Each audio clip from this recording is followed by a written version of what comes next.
Charizard, you really think you can come up in here, try to take my name and my popularity from my own dang show? Let me remind you why I am the mascot of this goddamn show. Now run me my fade, nigga.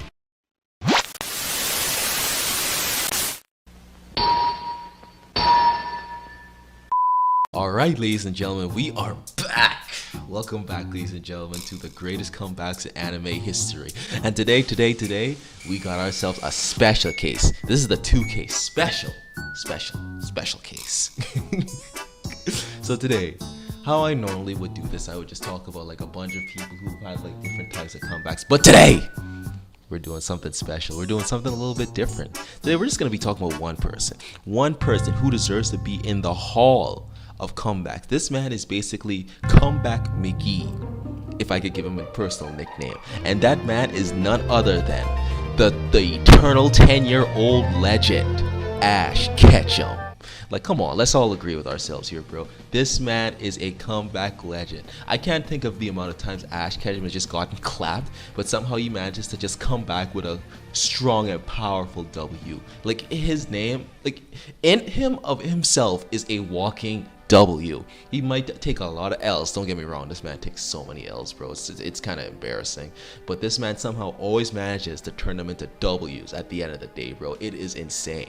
But today we will be talking about why he deserves to be in the golden hall of comebacks. Ladies and gentlemen, let's get into the AshKetchum special, and thank you guys for 2K. Alright, ladies and gentlemen, let's just get to the first one. AshKetchum at the Indigo Plateau. Ah yes, everybody, the classic OG Pokemon, back all the way in Kanto. You guys remember the da-da-dun-dun-dun-dun-dun-dun-dun? Yeah, that one.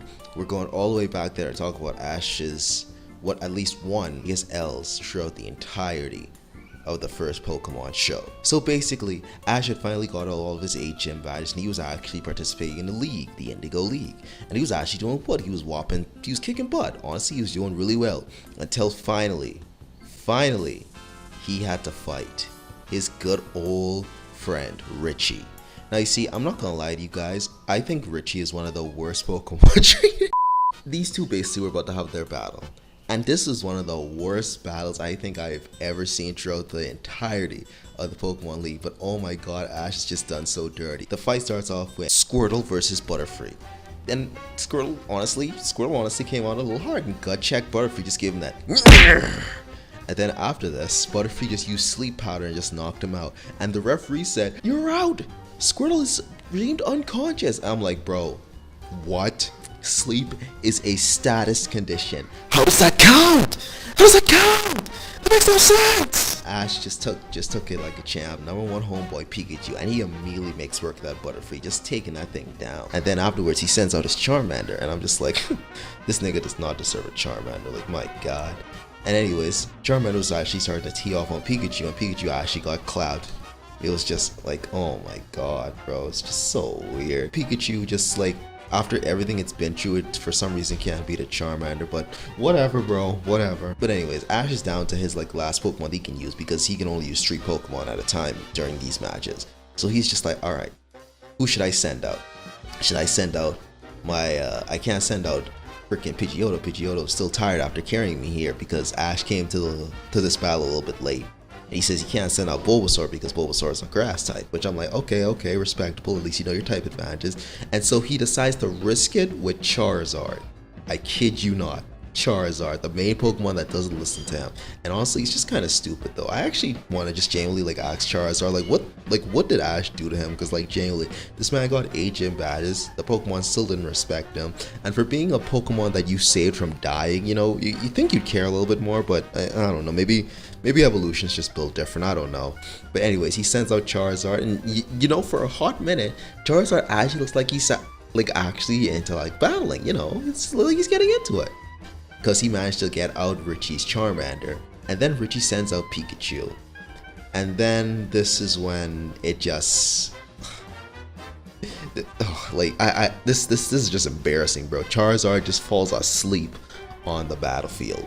Now the main excuse for this is that Charizard doesn't see Pikachu as a formidable opponent, which I say, what? Excuse me? Anyways.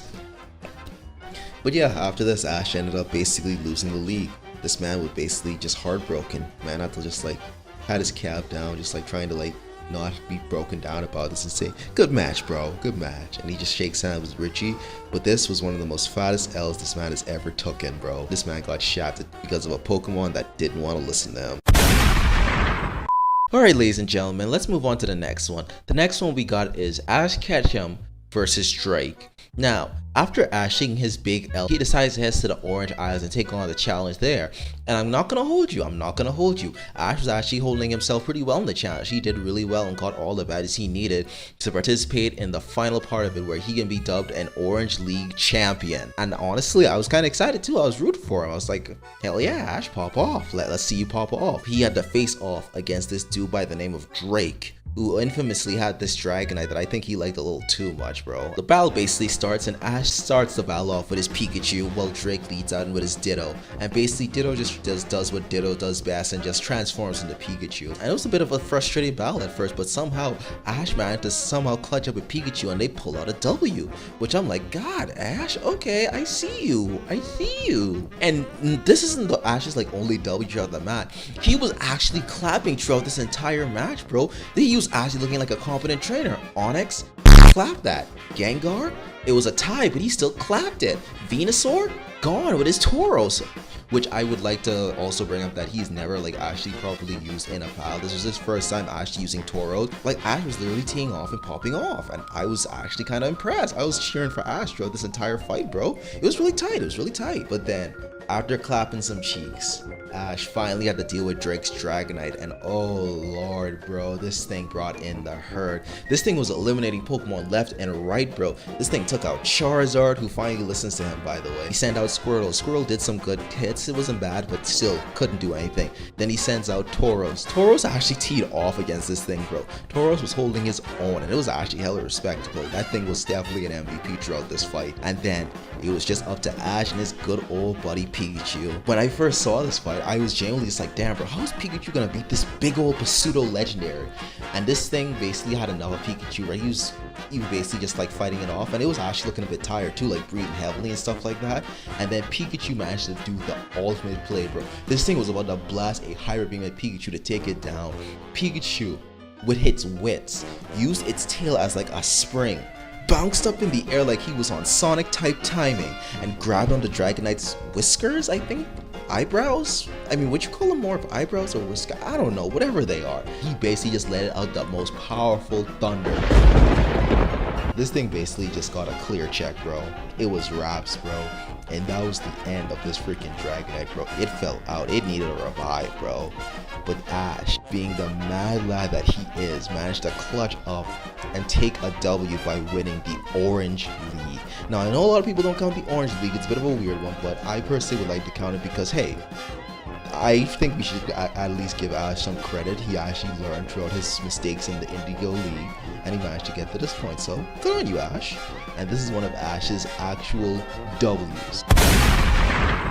Alright, y'all, so we just talked about Ash's first like dubs and actual like serious moments in the show where he actually was clutching up and pulling some W. But now we move on to the next saga, the Rivals saga. Now, ladies and gentlemen, as you all know, Ash has had his fair share of rivals back in the day, but there is just one I want to focus on. One in particular, because we're still sticking to OG Ash right now. As you all know, there is one rival that peaks above all of the rest of Ash's rivals as being one of his most infamous, most douchebaggiest rivals. And that man is Gary Oak. That's right, ladies and gentlemen, we're talking about the OG Gary Oak, the man, the menace, the rich boy himself who could afford cheerleaders to just cheer for him anytime he wanted to. I'm still gonna never get over that. How does this man manage to do? Professor Oak, you gotta like cut this man off, bro. Like, I'm serious. AshKetchum came back after a long, hard journey of like beating the Orange League, becoming the champ and all that, and he went back to meet up with Professor Oak to just see if everything was good. But oh man, somebody was waiting for him back at that lab, bro. And who else would it have been than Gary Oak?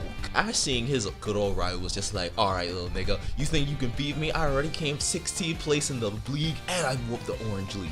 come run this fade, nigga, come run this fade. And Gary's just like, whatever, nigga, I'll quickly beat your ass. And these two basically just got ready and prepared for their battle. Ash takes out his boy Pikachu, Gary sends out Eevee, and then Misty's just like, oh, that Eevee looks so cute. But then Brock was telling him like, nah, something wrong with that Eevee, bro. Just look at it, bro. It's got that dog in it.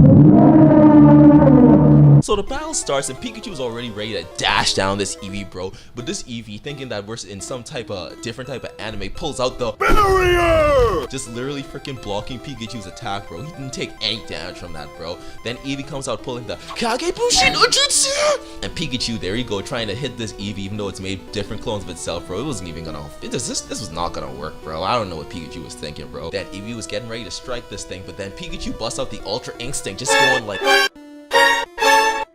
Ash was getting ready to finish the job, bro, telling Pikachu to use Thunder, bro. But this nigga Gary was just like, oh, hell nah, bro. And as he was going in for the attack, bro, Pikachu wasn't ready, bro, and just got the smackdown, bro. Oh, it was just raps, bro. It was over. It just took one skull bash and Pikachu was done for, bro. I think I just came from winning the Orange League and he just got little broed by his rival, bro. And here's the crazy part. Gary was literally just like, you did a good battle, Ash.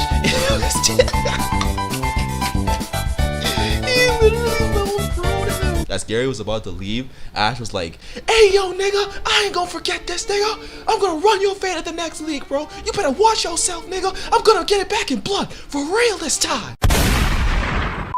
As we can see, ladies and gentlemen, our protagonist has taken another L. But now, let's move on to the grand slam of a W.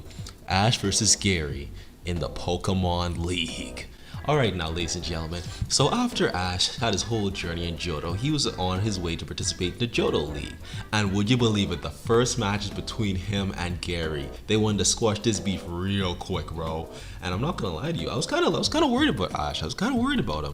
But this man makes one of the most dangerous plays and one of the most, personally, in my personal opinion, one of his most infamous plays that I've seen from him as his time as a Pokemon trainer. So we start the league battle off, and I'm not gonna lie to you guys, both sides were taking heavy hits, bro. Like, this was not a one-sided fight at all. They both reached their final Pokemon. Ash with his Charizard, and Gary with his Blastoise. To get the advantage and to be able to get up to close range to Blastoise, Ash commands his Charizard to blast flamethrowers all throughout the arena. At first, niggas were confused, like, what's this man doing? But then once they saw that the fire was basically heating up the arena, making it extremely hot for like Blastoise to like move around, they were like, oh dang, that's actually pretty good. And then Blastoise had to like blow it all away. It turned into nothing but steam. So that gave Charizard the opportunity to dive in. Charizard grabbed this dude and left him in the air. Blastoise tried to bite him too. Blastoise tried to get one last lick on him, but it was too late, bro. He was in that seismic toss and Charizard pulled off the a whole new world and slammed Blastoise into the freaking ground, bro. And you see Blastoise get back up. You think the battle's gonna go on a little bit longer, but then, oh man, Blastoise was down, bro. This man was KO'd, and Ash managed to finally take down Gary. It was one of the most beautiful fights in the league. I was clapping. I know people were probably like hyped at home. This was one of the best fights we've seen from your boy, AshKetchum, finally being able to clap Gary's cheeks and moving further into the Johto League. Alright, ladies and gentlemen, we're getting closer and closer to the end of this video. Just remember to like and subscribe so I can do more stuff like this in the future. But now, let's take it to the next part of this video. Ash dominating in Alola. Now, ladies and gentlemen, as you all know, Ash's whole goal is kind of to take on the league and kind of win it, to help him further his goal to become a Pokemon Master. But he has taken so many L's, dude. This man has never really won a league for real. If you guys want to be that stingy and not count the Orange Islands, then he has never really won a league for real. Kanto, L. Johto, L. Hoenn, L. Sinnoh, L. And I would just like to say, fuck Tobias, this man should have never existed. Unova, L. And don't even get me started in Kalos, bro. Oh my god, Kalos. How are you guys gonna give Ash a baddie and then make him lose in the finals, bro, and give him his own unique Pokemon that has their own special and cool transformation? Oh my, you know what? Nope, I'm not gonna get into this. This video is already too long as it should be. All I'm gonna say is, Kalos was BS. Ash has taken L's in over 6 regions, bro. You think he'd give up, but nah, this man just keeps trucking, bro. And that's honestly something I respect about Ash too, bro. Nah, never gives up. So this man decides to take his way all the way to Alola and decides to participate in the first ever Alola League. And I'm not gonna hold y'all, Ash actually was going crazy in Alola, bro. He managed to somehow make his way into the Alola League and make his way all the way to the finals, where he had to fight his homeboy, Professor Kakui. And again, in another really tight battle with him, but it all came down to the finale. Pikachu versus Tapu Koko. Now you might be wondering, how did this guy get a Tapu Koko? For some reason, Tapu Koko just decided to just hop in the match for some reason, bro. I don't know why. He just was like, I'm gonna run this little rat's fade. It's just like, alright, nigga. So then, this became the final showdown. Pikachu versus Tapu Koko. And they decided that they were gonna end this with a bang, bro. Both the Pokemon decided to bust out their Z moves, bro. It was crazy. Tapu Koko literally came up busting out the Guardian of Alola, coming to smite down Pikachu, bro. But Pikachu and Ash, bro, oh my god, bro, because their bonds were so OG. Honestly, this is like one of the few reasons why I think Ash winning Alola makes sense. Their bonds were so tight, they managed to overpower one of the deities of Alola, bro. They hit that Final Fantasy Overdrive and hit him with that 1,000,000 volt Thunderbolt, baby. God, it was one of the most cleanest things I've ever seen. The animation was so crispy. And Ash managed to finally, after all these years, finally managed to make himself a champion. The champion of the Alola region, and the first one, as a matter of fact. He isn't just a champion, he is the first ever champion in the Alola League. Sit tight, bro, little bro Ash. You got yourself one of the most powerfulest W's I have ever seen from you, bro. Congratulations. Alright, ladies and gentlemen, we are at the final point that I wish to talk about in this video. Ash versus Leon. Now, ladies and gentlemen, as you all know, Leon is Galar's undefeated champion. So Ash decided to pull up in Galar to try and run the fade. You know how it is. Ash basically tried to smoke the undefeatable. But come on, you guys have watched this video for long enough now. I think you all know where this is going. Yeah, this man took a fat L. We cut to the grand finale, the Masters 8, where essentially Ash managed to climb his way, defeating some of the most strongest trainers in the world to finally reach Leon. And their battle was awesome. And most like all battles, this one was extremely close, bro. I couldn't tell you from the life of me who I thought was gonna win throughout this fight. I was just nervous as hell. Knees weak, arms are heavy. Then Charizard and Pikachu were the last two Pokemon left. This was peak Pokemon right here. Pikachu took a devastating blow and was about to pass out, but then something happened. All of Pikachu's past buddies from all different regions come to wake him up and tell him, "Hey yo, cuz you need to get your butt back out there." "Yes sir, you need to get out there and whoop that Charizard. Show him why this is your show, nigga. Don't make me gotta come out there and whoop him for you, bro. You better clean up that nigga." Pikachu got back up, and this man activated his plot armor. Charizard, you really think you can come up in here trying to take my name and my popularity from my own dang show? Let me remind you why I am the mascot of this goddamn show. Now run me my fade, nigga. Pikachu comes dashing in and gives Charizard the most meanest headbutt in the world. And with that, the beast was slain, and the dragon fell to the ground. AshKetchum had become known as the world's strongest Pokemon trainer, securing the most ultimate W for the entirety of his show. Now wherever you are next, Ash, whatever journey you're going on, keep securing the W's, bro. Keep securing the W's until we see you again, Ash. Godspeed.